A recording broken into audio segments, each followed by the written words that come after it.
दो बहनों का एनिवर्सरी का गिफ्ट। सावित्री, आ जाओ खाना खा लेते हैं। सावित्री, सावित्री। हाँ जी, जी आप क्या कह रहे हैं?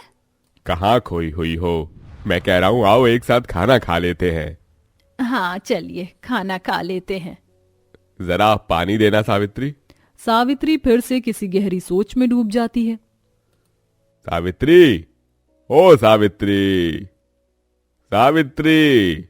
हाँ हाँ, क्या हुआ? सच बताना सावित्री, मैं कई दिनों से देख रहा हूं कि तुम यूं ही बैठी बैठी न जाने किस सोच में इतनी गंभीरता से गुम हो जाती हो। आखिर ऐसी बात क्या है? कुछ नहीं जी, कोई बड़ी बात नहीं है, मुझे बस अपनी बेटियों की चिंता हो रही है। बेटियों की चिंता? कैसी चिंता? देखिए ना, हमारी दोनों बेटियां देखते ही देखते जवान हो गई हैं। आपको नहीं लगता कि अब हमें इनके हाथ पीले कर देने चाहिए?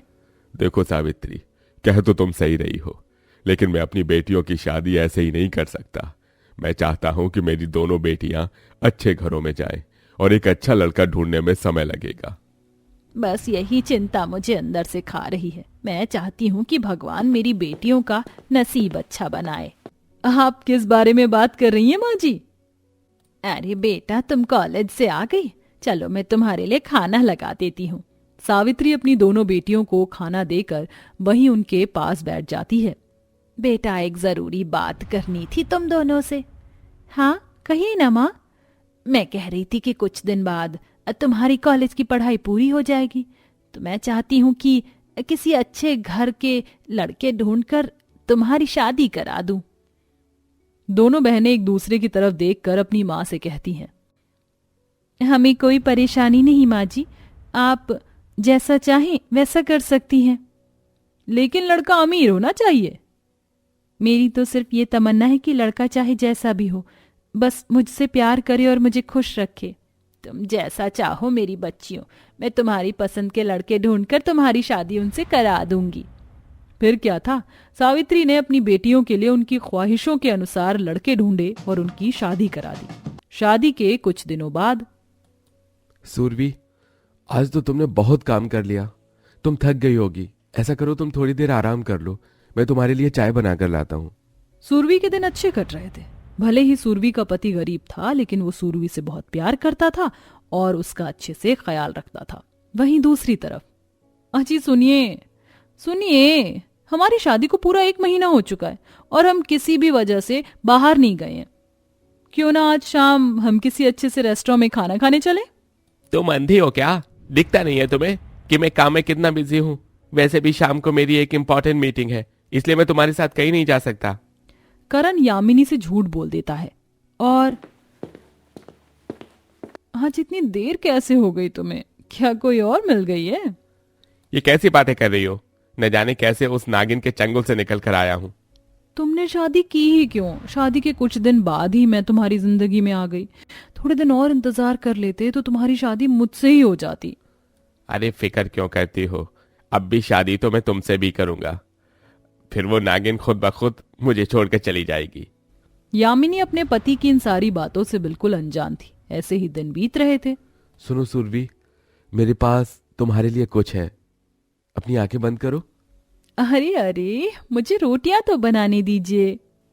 अरे आओ तो सही, ये लो। अरे ये क्या? क्यों, क्या तुम्हें फूल पसंद नहीं आए? नहीं, फूल बहुत खूबसूरत हैं, लेकिन अरे सुरभि, तुम भी ना, पता है आज हमारी शादी को पूरा 1 साल हो चुका है। अरे मुझे तो याद ही नहीं था। आपको कैसे याद है? अरे इतना खास दिन मैं कैसे भूल सकता हूँ। और हाँ, ये भी तुम्हारे लिए। अरे ये तो सोने की चेन है, आप ये क्यों लेकर आए? ये तो बहुत महंगी होगी ना। अरे क्या सूरभि, ये तुमसे ज्यादा है क्या? लाओ मैं तुम्हें पहना देता हूँ।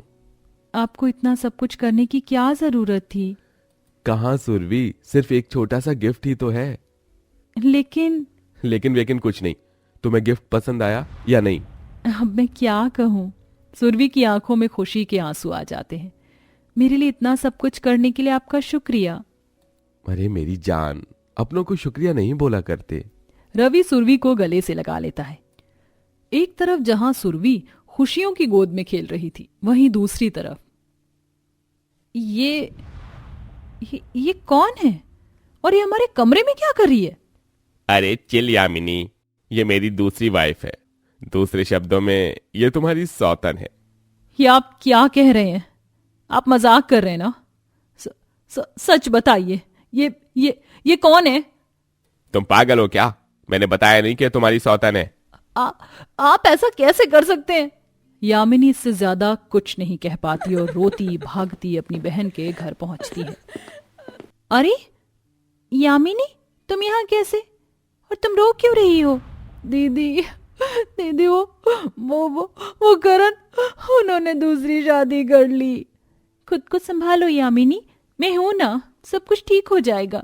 अरे यामिनी, क्या हुआ? तुम रो क्यों रही हो? सुरभि यामिनी को पानी पिलाकर उसे चुप कराती है। जिस दिन से मेरी शादी हुई है, उस दिन से मैं उस घर में तिल तिल मर रही थी। मुझे उस आदमी पर पहले ही शक था, लेकिन मैं चुप रही और देखिए मेरे सब्र का मुझे क्या सिला मिला। तो फिक्र मत कर मेरी बहन, मैं तुझे अब और उस घर में नहीं रहने दूंगी। फिर क्या था, सुरभि यामिनी का डाइवोर्स करा देती है। अब जब तक तुम्हारी दूसरी शादी नहीं हो जाती तब तक तुम मेरे घर में ही रहोगी। उसके बाद से सुरभि अपनी बहन का खूब ख्याल रखती थी। रवि का एक दोस्त रवि के घर रोज आया करता था। वो भी रवि की तरह एक अच्छा इंसान था। एक दिन, रवि, मुझे तुम्हारी साली बहुत पसंद है, मैं उससे एक दफा मिलना चाहता हूँ। क्या? तुम क्यों मेरी बहन से मिलना चाहते हो? भाभी, मुझे गलत मत समझिएगा, मैं तो सिर्फ आपकी बहन को पसंद करता हूँ। अगर आपको मेरी ये बात पसंद नहीं तो मैं आपके आगे आपके घर फिर कभी नहीं आऊंगा। ये कैसी बातें कर रहे हो पूरब? रवि जी रात दिन तुम्हारे साथ उठते बैठते हैं, तुम्हारा आधा दिन हमारे आंगन में कटता है। मैं जानती हूँ तुम कैसे इंसान हो, मैं तुम्हारी नीयत से वाकिफ हूँ पूरब। उसके बाद सुरभि ने पूरब को यामिनी से बात करने का एक मौका दिया और एक ही दफा में यामिनी को पूरब अच्छा लगने लगा। इस सब के बाद सुरभि ने यामिनी की शादी पूरब से करा दी। यामिनी, मुझे समझ नहीं आता कि तुम जैसी इतनी अच्छी लड़की की शादी इतने बुरे इंसान से कैसे हो गई। इसमें मेरी ही मर्जी थी पूरब जी। मैं उस इंसान की बेशुमार दौलत देख उसके झांसे में आ गई, लेकिन अब मुझे समझ आ गया कि किसी की दौलत तुम्हें इतना खुश नहीं रख सकती जितना कि किसी की सीरत रख सकती है। अब यामिनी के दिन अच्छे से कट रहे थे, लेकिन पूरब और यामिनी ने करण को सबक सिखाने की सोची।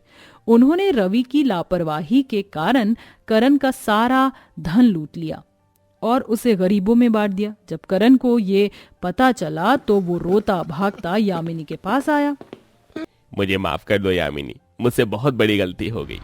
जो पाप तुमने किया करण, उसकी कोई माफी नहीं है। अब जाओ और अपनी उस बेशरम पत्नी के साथ अपना जीवन बिताओ।